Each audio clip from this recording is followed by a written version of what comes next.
गांधारी के भाई और दुर्योधन के मामा शकुनी को कौन नहीं जानता। महाभारत में अहम किरदार की भूमिका निभाने वाले शकुनी कुटिल बुद्धि, क्रूर, षड्यंत्रकारी और चौसर खेलने में माहिर था। शकुनी को कौरवों का शुभ चिंतक माना जाता है, जो अपने भांजे दुर्योधन का कदम कदम पर मार्गदर्शन करते थे और दुर्योधन भी उनकी इच्छा के बगैर कोई कार्य नहीं करता था। कौरवों को महाभारत का युद्ध जिताने और पांडवों को तबाह करने के लिए मामा शकुनी ने कई चालें चली, लेकिन आपको ये जानकर हैरानी होगी कि असल में मामा शकुनी कौरवों का विनाश चाहते थे। शकुनी भली भांति जानता था कि कौरव कभी भी पांडव से जीत नहीं सकेंगे, इसलिए उसने कौरवों का पांडवों से युद्ध करवाया और कौरवों की हार के साथ अपना बदला पूरा किया। आखिर क्यों था शकुनी कौरवों का दुश्मन और किस चीज का बदला लेना चाहता था, आइए जानते हैं। आगे बढ़ने से पहले अगर आपने हमारे चैनल को अभी तक सब्सक्राइब नहीं किया है तो सब्सक्राइब जरूर कर लें और साथ ही बेल आइकन को दबाएं, जिससे आपको हमारी आने वाली वीडियो की नोटिफिकेशन सबसे पहले मिले। वीडियो पसंद आए तो लाइक, शेयर और कमेंट करना बिल्कुल ना भूलें। शकुनी गांधार नरेश के राजा सुबाल का पुत्र था और गांधारी का छोटा भाई था। जन्म से ही विलक्षण बुद्धि का स्वामी शकुनी अपने पिता को अत्यंत प्रिय था। आज के उत्तर अफगानिस्तान को उस काल में गांधार कहा जाता था। उस समय गांधार की राजकुमारी गांधारी के रूप की चर्चा पूरे आर्यवर्त में थी। धर्म ग्रंथों के अनुसार शकुनी और उसका परिवार गांधारी से अत्यधिक प्रेम करता था। वह उसे दुनिया की सारी खुशियां देना चाहता था। गांधारी भगवान शिव की भक्त थी। उसकी साधना से प्रसन्न होकर भगवान शिव ने उसे 100 पुत्रों का वरदान दिया था। पितामह भीष्म को जब गांधारी के विषय में पता चला तो उन्होंने धृतराष्ट्र का विवाह गांधार की राजकुमारी से करने के लिए सोचा। क्योंकि धृतराष्ट्र देख नहीं सकते थे, इसलिए पितामह भीष्म जानते थे कि विवाह का प्रस्ताव ठुकरा दिया जाएगा। तब उन्होंने गांधारी का अपहरण करने के लिए सोचा, परंतु अंबा और अंबालिका ने उन्हें ऐसा करने से मना कर दिया। इसके बाद भीष्म गांधार की राजसभा में रिश्ता लेकर गए और वही हुआ। गांधार नरेश ने उनका प्रस्ताव ठुकरा दिया। तब पितामह भीष्म क्रोध में आ गए और बोले कि मैं तुम्हारे राज्य पर चढ़ाई करूंगा और इसे समाप्त कर दूंगा। आखिरकार राजा सुबाल को उनके आगे झुकना पड़ा और ना चाहते हुए भी उन्होंने अपनी सुंदर पुत्री का विवाह धृतराष्ट्र के साथ कर दिया। अपनी प्यारी बहन का विवाह एक अंधे से होता देख शकुनी ने मन ही मन कुरुवंश से इसका बदला लेने की ठान ली। बताया जाता है कि धृतराष्ट्र से विवाह से पहले गांधारी का विवाह एक बकरे से कराया गया था और बाद में बकरे की बलि दे दी गई। किसी प्रकार के प्रकोप से मुक्त कराने के लिए ज्योतिषों ने यह सलाह दी थी और इसी कारण से गांधारी एक विधवा मानी गई और बाद में उसका विवाह धृतराष्ट्र से हुआ। विवाह के बाद क्योंकि गांधारी के पति देख नहीं सकते थे, इसलिए उसने भी दुखी होकर आजीवन अपनी आंखों पर पट्टी बांधने का फैसला किया। गांधारी से धृतराष्ट्र को 100 पुत्रों की प्राप्ति हुई, जो कौरव कहलाए। बहुत समय तक किसी को पता नहीं चला कि गांधारी एक विधवा थी, परंतु जब धृतराष्ट्र को पता चला तो वो क्रोधित हो गए और एक विधवा से विवाह कराने का दोषी उन्होंने गांधारी के पिता को माना। धृतराष्ट्र ने राजा सुबाल और उसके पूरे परिवार को कारागार में डाल दिया। कारागार में पूरे परिवार को केवल एक व्यक्ति का भोजन दिया जाता था, जिससे सभी का पेट नहीं भर सकता था। ये धृतराष्ट्र की साजिश थी ताकि वो सब भूखे मर जाएं। इसलिए राजा सुबाल ने निर्णय लिया कि वो अपने सबसे छोटे पुत्र को भोजन देंगे ताकि उनके परिवार से कोई तो बच सके। इस प्रकार सभी अपने हिस्से का भोजन शकुनी को देने लगे ताकि वो जिंदा रहकर अपने परिवार का बदला ले सके। धीरे धीरे राजा सुबाल के सभी पुत्र भूख से मरने लगे। जब राजा सुबाल भी मृत्यु के करीब थे तो उन्होंने धृतराष्ट्र से अपने छोटे पुत्र को छोड़ने की विनती की। धृतराष्ट्र ने उनकी आखिरी इच्छा मानकर शकुनी को छोड़ दिया। जब कौरवों के सबसे बड़े पुत्र दुर्योधन ने देखा कि उनके मामा शकुनी ही केवल जीवित बचे हैं, तो उन्होंने अपने पिता की आज्ञा से उनसे कहा कि या तो वो गांधार लौट जाएं या फिर हस्तिनापुर में ही रहें। तब शकुनी ने हस्तिनापुर में ही रुकने का फैसला लिया। धीरे धीरे शकुनी ने सबका विश्वास जीत लिया और 100 कौरवों का अभिभावक बन गया। अपना विश्वास पात्र मानकर दुर्योधन ने अपने मामा शकुनी को मंत्री नियुक्त कर दिया। सबसे पहले शकुनी ने धृतराष्ट्र को अपने वश में कर लिया और फिर धीरे धीरे उसने दुर्योधन का हितैषी बनकर उसे अपने मोहपाश में बांध लिया। शकुनी हमेशा से कौरवों का विनाश चाहता था। क्योंकि उसने सौगंध खाई थी, इसलिए वह हर समय मौके की तलाश में रहता था कि किसी तरह कौरव और पांडवों में युद्ध छिड़ जाए और कौरव मारे जाएं। शकुनी किसी भी कीमत पर दुर्योधन को हस्तिनापुर का राजा बनते देखना चाहता था।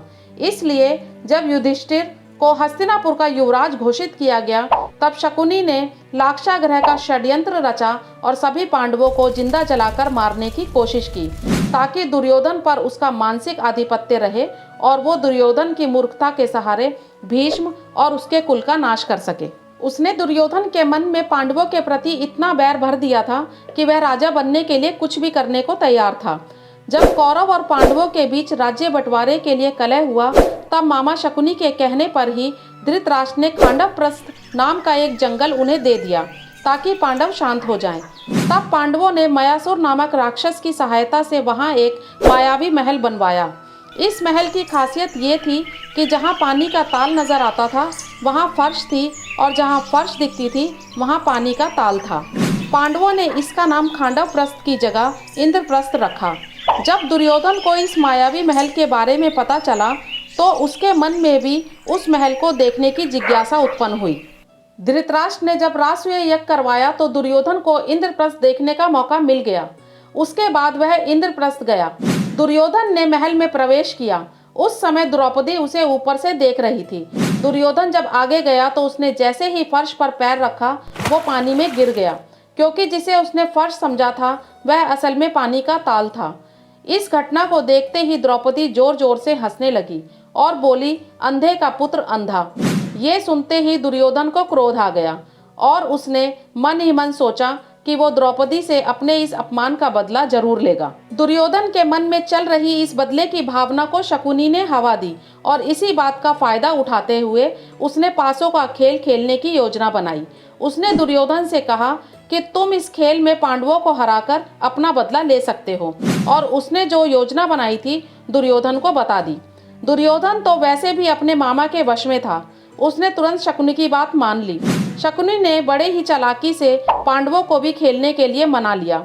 उसके बाद शुरू हुआ पांडवों और कौरवों के बीच पासा फेंकने का खेल। शायद कुछ ही लोगों को पता होगा कि जिन पासों का प्रयोग मामा शकुनी ने जुआ खेलने के लिए किया, वो असल में उनके पिता की रीढ़ की हड्डियों से बने थे।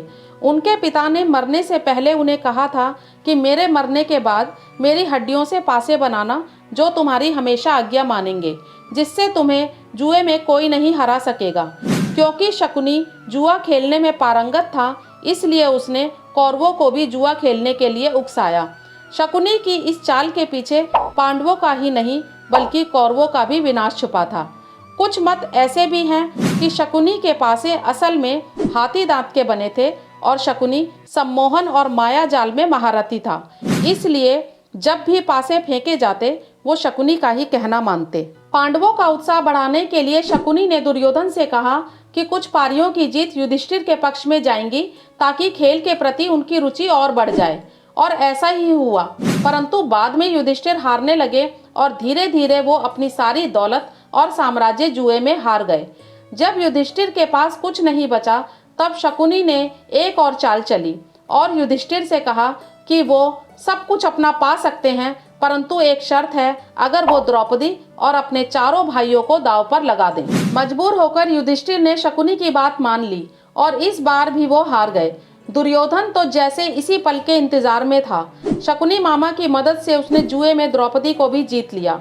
द्रौपदी को जीतने के बाद दुर्योधन ने अपने भाई दुशासन को आदेश दिया कि वो द्रौपदी को बालों से पकड़कर घसीटते हुए लेकर आए। भाई का आदेश मिलते ही दुशासन द्रौपदी के कक्ष में गया और सभा में चलने को कहा। रानी द्रौपदी बहुत ही स्वाभिमानी और पतिव्रता स्त्री थी, इसलिए उसने दुशासन के साथ चलने से मना कर दिया। तब दुशासन ने क्रोध में आकर द्रौपदी के बाल पकड़े और उसे खींचते हुए भरी सभा में ले गया। दुर्योधन ने दुशासन को द्रौपदी का चीरहरण करने के लिए कहा। जब द्रौपदी का अपमान हो रहा था, तब सभा में भीष्म पितामह, द्रोणाचार्य और महात्मा विदुर जैसे महान लोग सिर झुकाए बैठे रहे, लेकिन उन्हें मौन रहने का आदेश मिला था। द्रौपदी ने पांडवों को भी मदद के लिए पुकारा, परंतु वो भी कुछ नहीं कर पाए। तब द्रौपदी ने अपने मुंह बोले भाई भगवान कृष्ण को मदद के लिए पुकारा और उन्होंने द्रौपदी की रक्षा की। तब द्रौपदी ने कसम खाई थी कि वो अपने बाल तब तक नहीं बांधेगी जब तक दुशासन के खून से अपने बालों को नहीं धो लेती। ऐसा कहा जाता है कि महाभारत युद्ध का सबसे बड़ा कारण द्रौपदी का चीरहरण ही था। तो अब आप जान गए होंगे कि महाभारत जैसे भयानक युद्ध की पृष्ठभूमि तैयार करने वाला शकुनी कौरवों का हितैषी नहीं था। उसने पांडवों के साथ कौरवों को भी महाभारत के युद्ध में मरने के लिए झोंका था। वो शकुनी ही था जिसने कुरुवंश के विनाश की शपथ ली थी। वो शकुनी ही था जिसने सभी के साथ विश्वासघात किया था। मेरे बच्चे, रणभूमि में युद्ध आरंभ हो उससे पहले मनोभूमि में खेला जाता है।